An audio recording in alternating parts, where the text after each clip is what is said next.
Hey, it's Lauren. This is an excerpt from the full-length episode. To listen to the entire episode, head to the show notes and follow the link. This episode has been brought to you by the Afterlight Institute. Ignite the light, magic, and miracles within. Okay.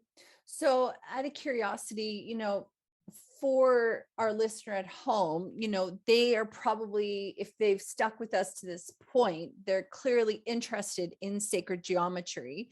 So you've always really connected to the germ or the seed of life and the flower of life. But, there are many more patterns in which people can, connect. So have you ever, used other shapes to meditate and to seek wisdom from, or were you just kind of drawn to this familiar shape and you've always sort of used it, and that's the one for you?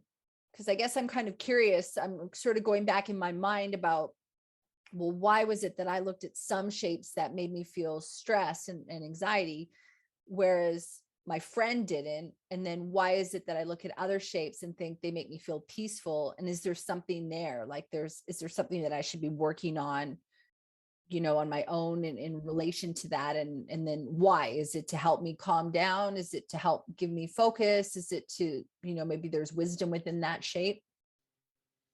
hmm Um, I think that's a really great point that you brought up. For me, I've I've put most of my attention towards the germ, the flower of life, and the seed of life, because that's just what I'm called to. This is the work that I'm being called to, and so I'm gonna listen to my intuition.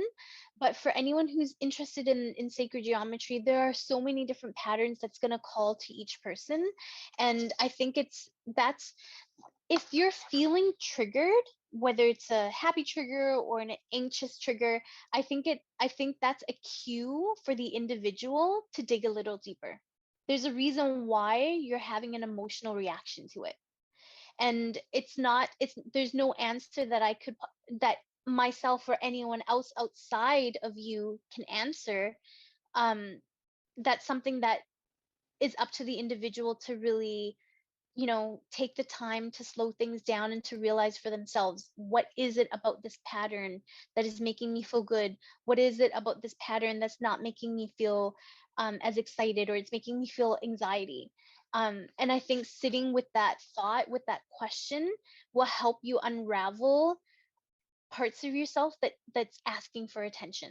Because when it comes to our spirituality and our subconscious mind, we live in a world where so much is happening all the time that it's hard for us to even hear ourselves sometimes.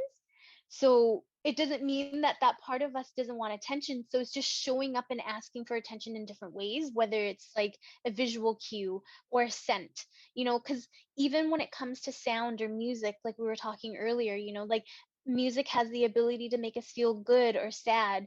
And if a song comes on and it triggers us and we're feeling sad, well, why? Right? So the same way, we'll have a nostalgic moment where we're like, oh, this song reminds me of such and such, so it's making me feel this way. You can go through the same process when it comes to sacred geometry. If this pattern is making you feel a certain way, you can do the same process and figure it out.